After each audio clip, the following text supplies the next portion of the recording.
Hi, I wanted to introduce you to Mr. Green, my new to me classic Lazy Daze RV.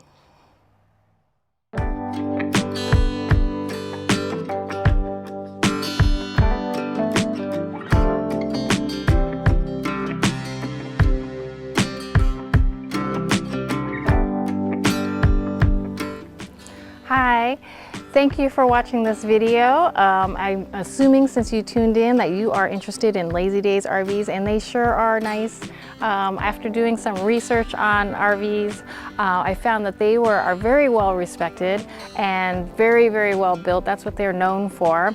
And this behind me is a 1996 23.5-foot Twin King version of the Lazy Daze RV, and I wasn't deterred by the date at all. It's a 1996, so it's 26 years old, but it only has 23,000 miles on it. The previous owners hardly ever drove it. There were only a few owners, and they just really didn't drive it very much.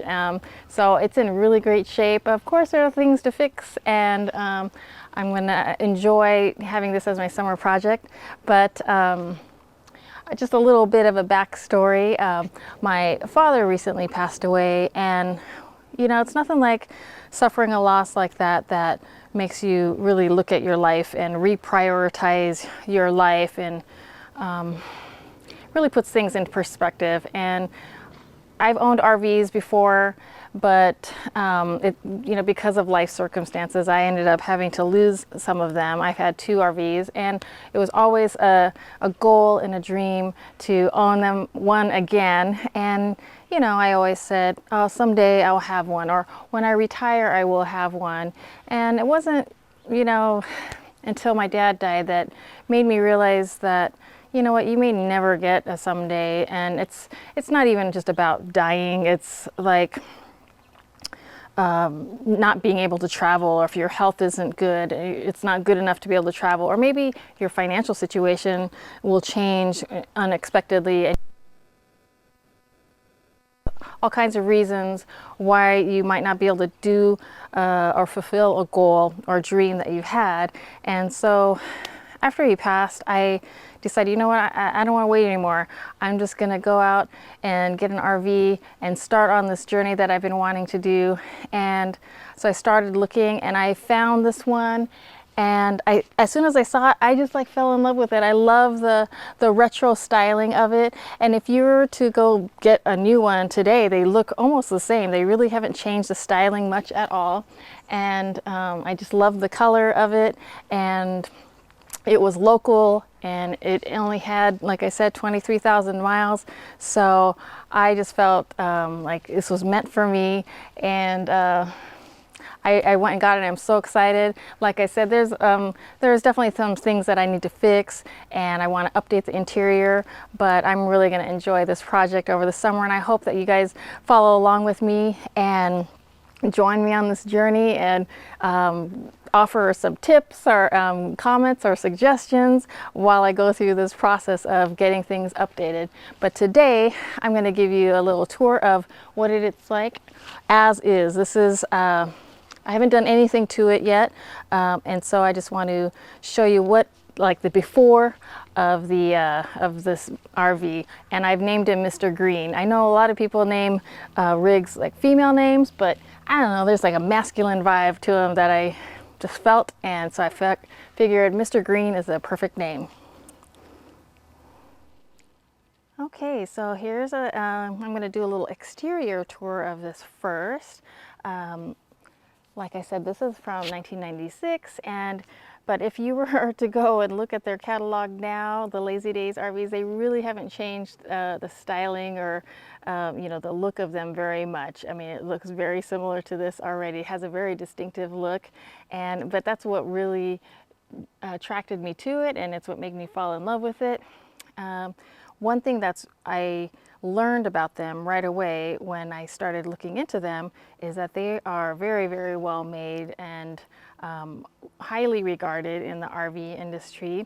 They're made of aluminum siding, and it's like an aircraft grade aluminum siding and roof, And so it's very lightweight and very tough, and they put like even an aircraft paint on there, so you're not going to get the typical kinds of delamination that you would on fiberglass sidings or roof and things like that. So it's just very well made. It's built on a Ford E350 chassis. Sorry, there's a plane going over right now. I think if you got a newer one, they're built on the 450, but as you can see, there's definitely some issues with the paint, a lot of oxidation, but I'm not really bothered by that. I think that I'll be able to get that cleaned up and looking really nice. The windows in the front are not real. I thought that they were real at first, but they're not. They're just kind of there for show. But the windows on the sides are real. And you have compartments for the batteries, the hot water heater, and the refrigerator. I'm not going to really go through the trouble of opening them, but there's also a generator, which I was really excited about. Not all Lazy Days have generators, so I was excited about that one. And here's a compartment, a storage compartment, which is, being the 23 foot, it doesn't have a lot of storage, but this one is quite big. I don't know if you could see in there. You probably can't see in there, but it goes back quite far. And one of the things that I really want to use this for is to go on winter trips snowboarding, so our boards should fit in there really well. The Lazy Days has these tire guards that are kind of cool. You can flip them up and when you want to work on your car or the tires. There's not much else to the exterior. Typical stuff. Let's see. It has, you know, the water take inlet, and then the city water. Then there's a retractable power cord that goes in there, and of course the gas tank, and another storage compartment down there. So there's a little bit of storage, but not a whole lot on the exterior.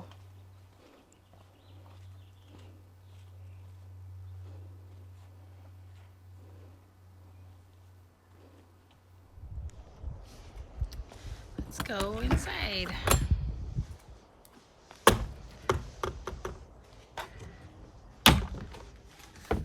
There's me. Hi. To the right over the cab is a nice bunk area. It's in really good shape. I originally was gonna take a lot of this carpet off. I wanted to take it all off, but I've seen videos of people try to do it on the Lazy Days, and they're so well built, and that it's just, they said it was just like kind of a nightmare to try to take that off. But that folds down into a nice big double bed, or I might even be a queen size. And the actual cab part is really nice. It's in really good shape. Again, there's only 23,000 miles on this.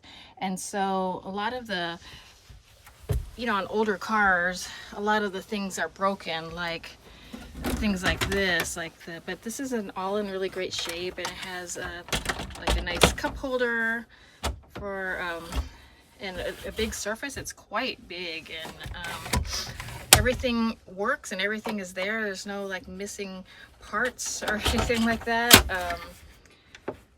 And I just thought that was pretty lucky. It just needs to be nicely cleaned. And right, first off is the restroom. And what's pretty nice about these Lazy Days is that, you open the door and it becomes almost like a room. I don't know if I can zoom out, but this whole part becomes a room, and you close off the back section, and there's a full-size toilet there, and there's me again. And it's a pretty large shower. It's pretty tall, and it has this interesting sink inside the shower That's pretty neat. And right when you walk in, there's a nice little cabinet that you could store things. I have all my cleaning stuff. I've just been kind of cleaning it out. And this RV definitely does not lack storage. There's a ton of storage, in my opinion, for such a small rig. Here's the kitchen. It's a pretty big, I mean, it's not big, it's a very decent sized kitchen with lots of storage again. Plenty of storage in my opinion. And the only thing I don't like about this kitchen is that the sink is in this weird angle in the corner, so you really can't do much. You can't really do a lot here and you can't do a lot here, and so I'm going to be replacing the sink and the counter. But it's kind of nice. It comes with this little extension, although like I said, I'm going to be replacing that top at least. And then let's go here really quick. Nice refrigerator. And again, tons of storage. This is like such a huge wardrobe cabinet for an RV. And we, you know, one of the main reasons I wanted an RV was to be able to go snowboarding in the winter time. So we're going to have a lot of gear, and this will be plenty of space for all of our big coats and boots and things like that. And then here is the main living area. This is called the twin king layout, and so you could turn them into 2 twin beds or put them together to make one large king size bed, and with some storage up above. The one thing I don't like about this, let's see if I can set this down and show. This table, it's really strange. It doesn't come out, and you fold it, and it locks up here, and that's how it's stored, like at nighttime. But that's a scary idea, to be sleeping and then the idea of it falling. Like this one doesn't even latch, it's broken, but I think that's kind of a scary idea to have it like fall on you, possibly fall on you while you're sleeping. So that's one thing that I'm also going to be changing as well. Plus it blocks out the window, and it's just kind of strange. So I will be taking that out and redoing a lot of upholstery and things like that. But there is so much room in this little rig. I think it's just going to be perfect for us, for 2 to 4 people. And oh, like I said, if you open this bathroom door, it's me again. Hello. It becomes like a door, and you can kind of block off the main area and make a little room if you wanted. But that is the tour as is. I've just done a little bit of cleaning, but I haven't really done much else. And so I hope you stay tuned and see what I can transform this into, hopefully before the summer ends. Well, I hope you enjoyed that tour, and I hope you follow along with me as I get this renovated and get this updated and fixed up and ready for our first road trips. I'm really hoping that we'll be able to go on some road trips this summer, and I'm hoping to take all of you along with me and tour some places up here in the Pacific Northwest, and maybe even venture out further. But until then, I'll see you later. Thank you.